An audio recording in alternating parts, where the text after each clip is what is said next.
In this episode of the Charleston Women Podcast, we meet Alyssa Franco, the creative behind The Digital Touch, a visionary marketer who partners with Mount Pleasant Magazine, Charleston Women Magazine, and the Island Vibes to bring their stories to life through their social media.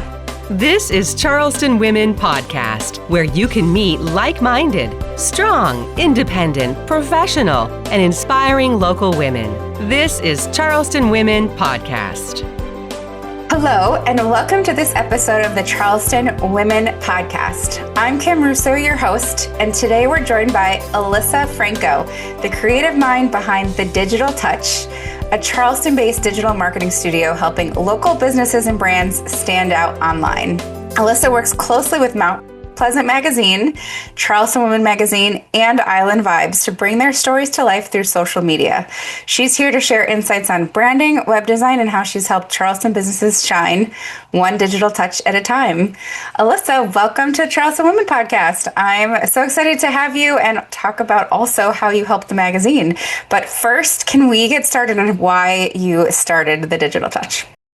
Yes, Kim. Hi, I'm so happy to be here. Actually, The Digital Touch was kind of something that morphed into a life of its own. It was originally started just as like a side hustle. I had a full-time job as a real estate admin that I had been working at. And I started getting asked by my colleagues and other people that I knew to help them with their digital presence, just by helping them with social media or helping them create graphic design. And it was always something that I liked to do, but it was never something that I thought, oh, I could create a business out of until someone suggested it. And from there, it kind of grew and just became this great passion project of mine that I've been able to help small businesses grow online. And it's been, one of the greatest blessings I've had so far in my life. And if you would have asked me, 10 years ago, did I see myself owning a business or running a business? I would have said no. And that's kind of a jump to not have that creative background and just self-teach yourself that. So yeah, how did you teach yourself design? I always had like a keen eye. Like I like to do things graphically on graphic design. I was not an artist by any means, nothing like you or anybody else who had an art background, but I always like to play around with graphic design and Adobe and Canva and all those other formats, let my creativity out in some way. And then when I started my business, I would take some graphic design courses or online mastery classes. It was really self-taught mostly. And I just kind of found a passion for it. And the fact that I was able to kind of have my creative brain and my strategic brain kind of work together in a marketing capacity was so unique to me because it fed both parts of myself. It fed both parts of my soul, where I was so focused on, for the longest time, just climbing a corporate ladder, just kind of making sure that I was doing all the things, checking all the boxes, being that kind of millennial person that was just meant to grow in a corporate world. I never thought about being creative in any way. So being able to do both and run a business is such a great thing. Yeah. And that's kind of a competitive edge, I would say, to have both the strategy and creative side too. I mean, from my own personal strengths, I started in design and had to really learn and push myself for the strategy, because without that, you've got nothing. You've got something. Yeah. So it's hard. Sometimes it's hard to make that shift and to really be like, okay, well, that might be creatively, ingenious, but it's not going to really serve anybody any purpose. But it's also cool to kind of really dive into strategy and how a brand works and how they want their message to get out there and how they want to reach their ideal clients. To kind of be able to blend those two is really unique and was something I never thought I would ever be doing, but it found me. Yeah, which is, awesome. It's destiny. Exactly. Talking about strategy, you have come aboard to help out Charleston Women Magazine, Mount Pleasant Magazine, and Island Vibes. How did you get involved in all of these, and what do you do for all of them? I had met with Stacy McLaughlin and Bill Macchio at numerous networking events, and we had kind of met and talked. And at the time, I was possibly interested in an internship because I was still growing and I wanted to get experience, and it just didn't work out at that time. When I first started the Digital Touch, and I was still working full time for the real estate administration that I was doing. When I took the Digital Touch full time, and I was really, getting into my craft and learning everything about running a business, I ran into Stacy and Bill again, and they were like, we've heard great things and we really want to work with you. And I was like so honored, because I was like, just the opportunity to kind of work with these great facilitators for entrepreneurs and small businesses. I was just so thrilled to be able to do that. We kind of talked, and they said that they really wanted to get behind, social media and how they could market the magazine and their advertisers and other small businesses on their social media platforms. We kind of put our minds together and we talked about, different things. I do 3 posts a week for each of the publications. We kind of strategize on what we're marketing, whether it's small businesses, events happening around Charleston. Even though the magazine is digital, it's kind of just taking it to a whole new platform and allowing so many more people to kind of find it and appreciate it. It's really been a pleasure to be able to do that. And the creativity that has gone into each individual magazine. Each magazine is different. Each one has a different vibe, has a different feel. Charleston Women, now that Angel has become the editor-in-chief, has definitely done a little bit of an upgrade and really has fueled my creative juices in creating a different image and a different vibe altogether for that. It's just been a great journey, and I'm so excited to get to do it. In 1996, it was Southern Women to Women magazine. Now it's Charleston Women magazine. Charleston Women is all about strong, capable, confident, hardworking, nurturing, determined, dedicated, and inspiring women. Our readers are business owners, entrepreneurs, mothers, sisters, wives, and grandmothers. Pick up your copy of Charleston Women magazine at Charleston-area Harris Teeters and Food Lions. Charleston Women magazine. We are Charleston Women. You're listening to or watching the Charleston Women podcast, where the pages of Charleston Women magazine come alive by introducing you to women from featured articles in Charleston Women magazine. How has it changed your business? Because, you said you were doing it to kind of start and get going. How has it impacted you and the Digital Touch? It has been a great blessing. By working with the magazine, I've gone to many events with the launch parties and stuff like that, and the best of parties. Being able to be around other entrepreneurs and other businesses has really made all the difference in my business. It's been such a great thing. Even if they don't work with me, it's just making those connections and really helping me grow and helping them grow. My business has grown so far from beyond just social media management and creation and content creation. Now I do websites, I do all different types of things. It's really helped me grow, and the Digital Touch has just become its own entity. Yeah.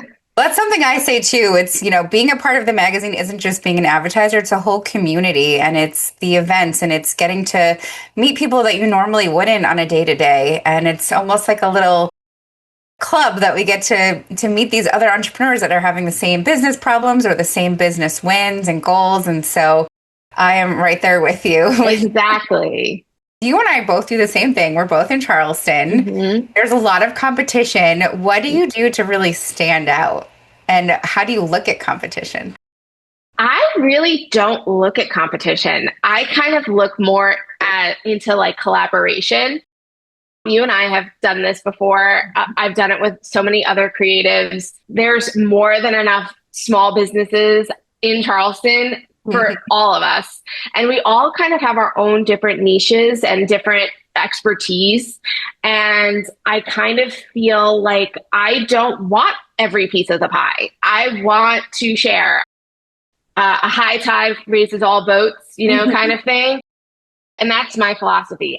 I can't do everything, right? And I don't want to. So if I can, hand it off to somebody that I know is just as good and just as successful as I am and can handle that even better than I could, I'm more than happy to do that. We don't have that capacity to do everything. Charleston's a big town. Kind of a phrase that may be a little bit overplayed is collaboration over competition. And I'll just give you a little plug because I do a ton of website platforms and I do Wix, but I do not like Wix. And I know you are great at it and you are certified in Wix. Yes. So all the Wix goes to you. Yeah.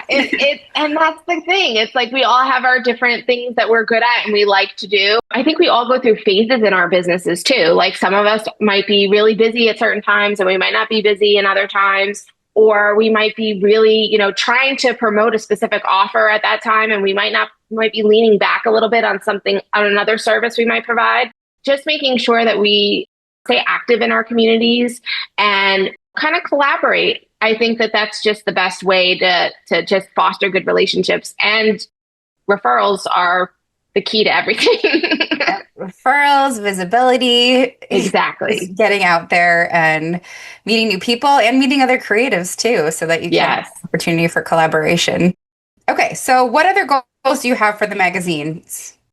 For Charleston Women, at least, we're in a little bit of a transition. Things as far as really stepping up our brand identity and kind of really maintaining that across all of our social media and really upping engagement and all of that stuff to kind of grow followers, drive website traffic, make sure that the magazine is getting seen.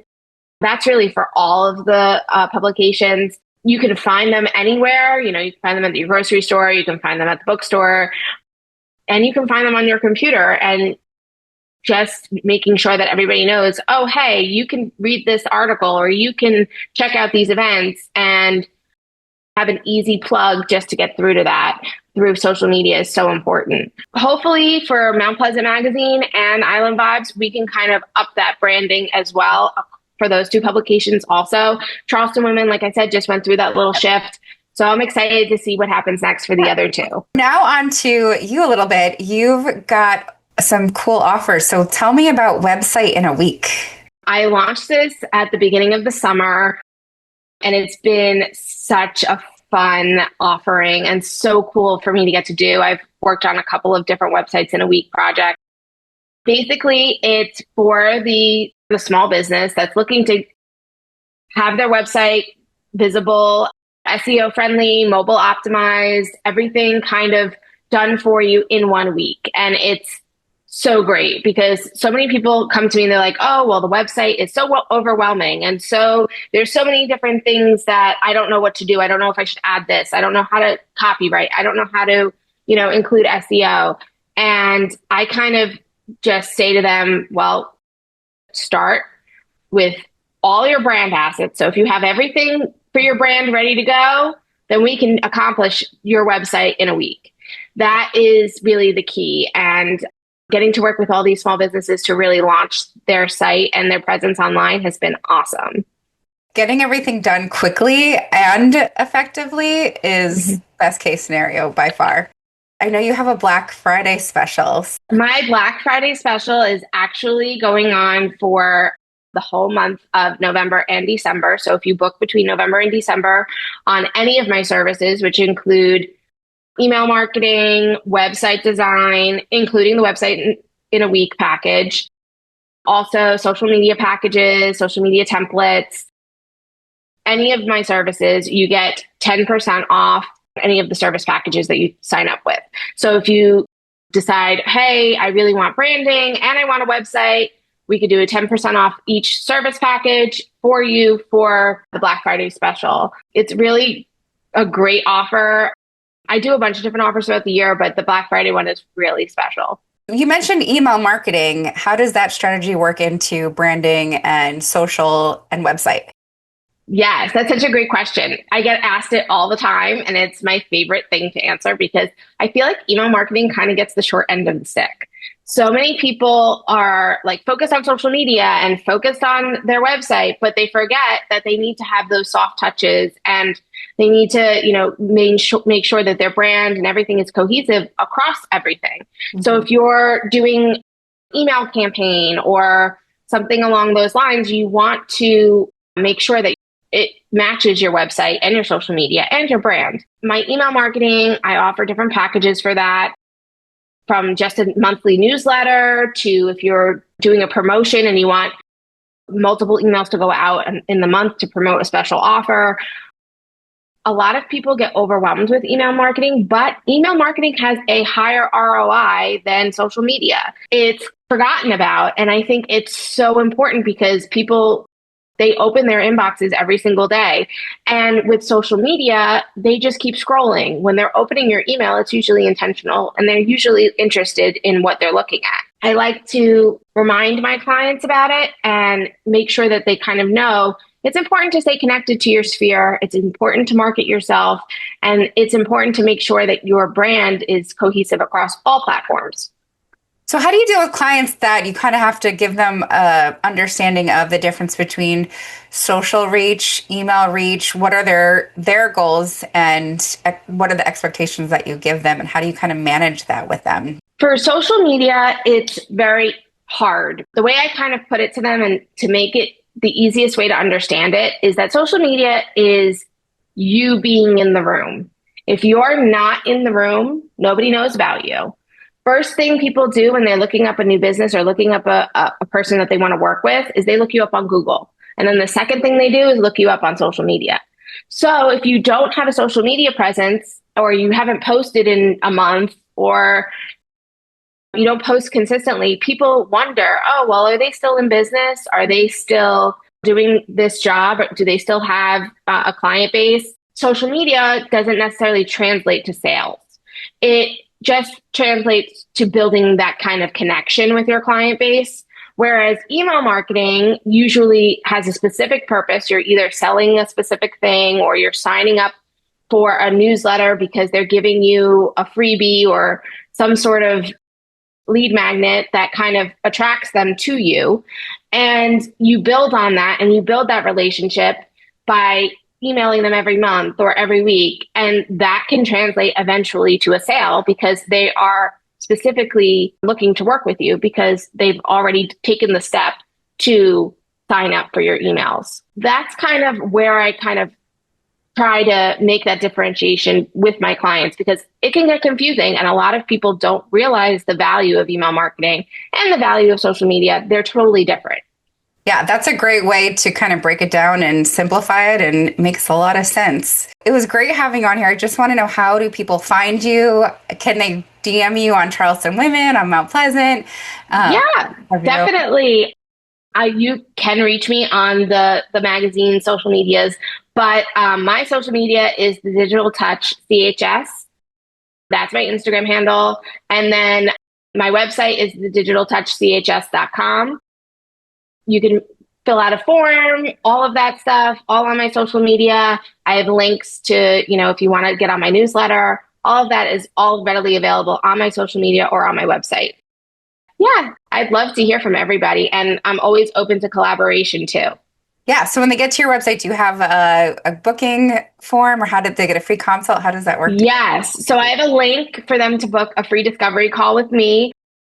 I do that all the time. We could talk about any kind of strategy you're looking to kind of get into, learn more about my different packages, learn more about me. I'm always open for just a chat and just kind of getting to know you and your business. And even if you just want a business bestie to help cheer you on from the sidelines, I'm here for it. I love that. Well, Alyssa Franco from The Digital Touch, thank you for taking the time to join us today on Charleston Women Podcast. And I'm your host, Kim Russo.